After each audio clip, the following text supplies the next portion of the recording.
Hey everybody, Ken here from M&B Homestead. Welcome back. I know it's been a while since we get a video out, but again, a full-time job takes precedence.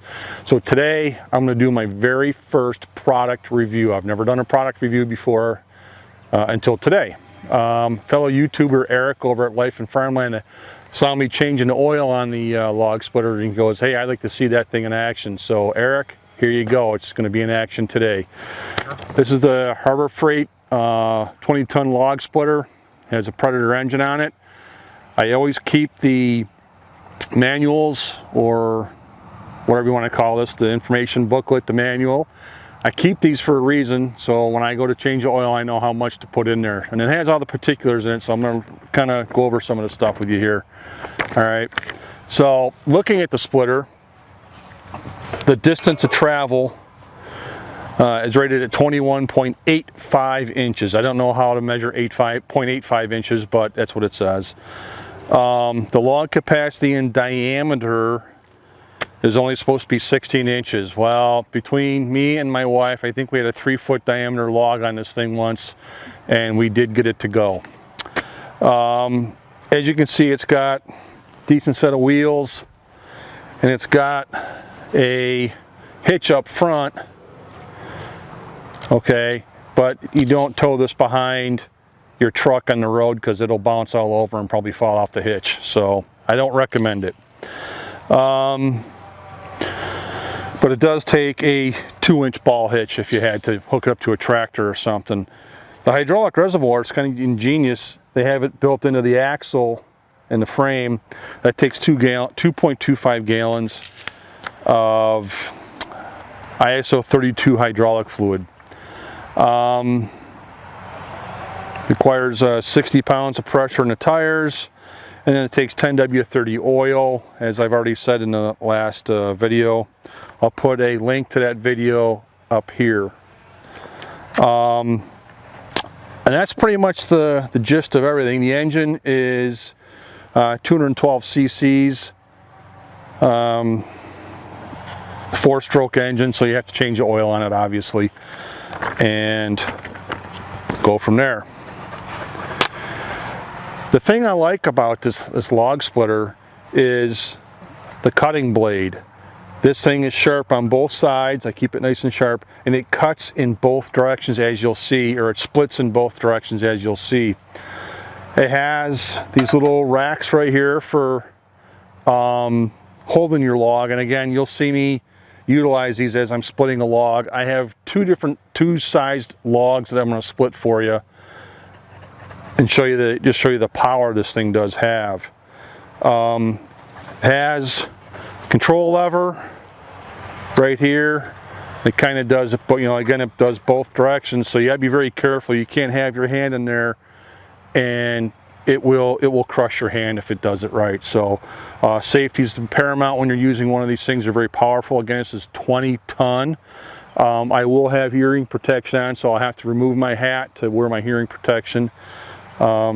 Just because after many years of working as a paramedic on the ambulance, I do have tinnitus, so I'm trying to preserve what little hearing I have left. Okay.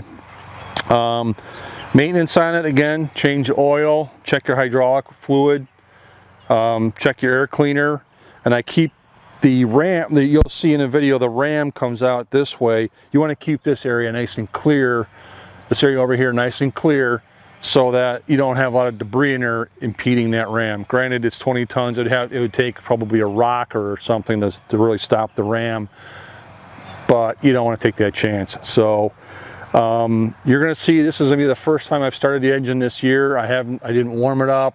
I changed the oil, and that was it. So let's see if we can get this thing going. Put a couple logs for you, all right? All right, I got my hearing protection on. I'm going to try not to scream, but when I do get this going, we'll turn the microphone off so you don't hear nothing but the engine going. So I just waved to my neighbor. So if you see me waving to people, my neighbor. So here you have your choke, fuel, throttle. Over here, right where my finger is an on-off switch, so you can turn the electronic ignition, turn the ignition on and off. So what I'm going to do is I'll turn fuel on, put it over to start, I put the throttle up to full, and then I pull it back a little bit just to see what happens. Make sure your little red switch is on, otherwise you'll be pulling this thing forever and nothing will happen. So it's on, we got fuel turned on, choke is all set. Again, this is the first time I've started it for the year, so we'll see what happens, all right? First pull, isn't it amazing? All right, I'm gonna turn the microphone off and we'll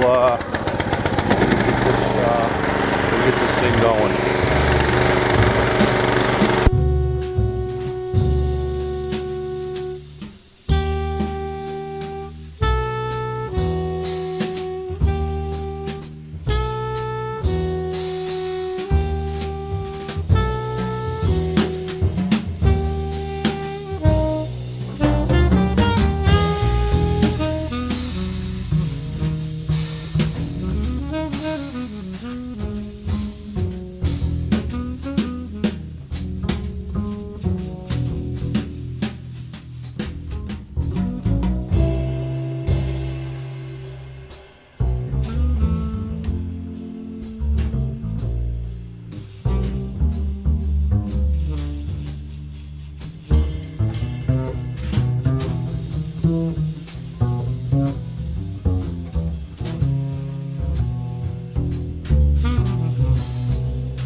We got Minnie over there in the corner. She's supervising things for us. So as you can see, we got a good pile of wood here from the piece of wood. You saw me manhandle that thing a little bit. It was probably just a bit too big, but we got it on the splitter, no problem. So, put my hat back on here. All right, so this is the Harbor Freight log splitter, 20 ton. All right, item number is 61594. I have been nothing but pleased with this piece of equipment that I purchased. I can't say enough for it. If I have to, 2 thumbs up. And like I said, I've thrown a lot of wood at it. You saw that one piece that was probably 2 feet in diameter. I got it up here. It was probably almost too big, but it made it through it. There were a lot of knots in there, as you saw, and it handled them no problems. The only recommendations I have is you keep your cutting edges very sharp so that they go through the wood. I take a file to this edge here, to this edge here, and this edge over here. Take a file to it and I keep it nice and sharp. If there's a ding in it, I try to get that ding out of it. Keeping your area clean where the ram comes out. You can see the ram sticking out right here. And you know, doing your general maintenance on it, that should last a very long time. I've heard there's a lot of reviews out there on the Predator engines. They're very good reviews. Their engines are very good, and overall I'm very pleased. So if you have any comments or suggestions, you can leave them down below, and I appreciate your time. Eric, I did this for you. You asked for it, so here you are. I hope this gave a good review for you and helps you out. It cannot go vertical like some of the log splitters do. It stays horizontal like this all the time, and I'm okay with that. I can lift up as you saw, I can lift up pretty much any piece of wood up here as I need currently. We'll know that maybe in 10 years I'll be buying a vertical splitter, who knows. So as I always say, I thank you for your time. If you're a new subscriber, thanks for coming over. If you're a returning subscriber, thank you for coming back. If you're a new subscriber, hit that subscribe button and hit the little bell next to it so you get notified of all videos. And I will see you on the next video. Thanks for watching.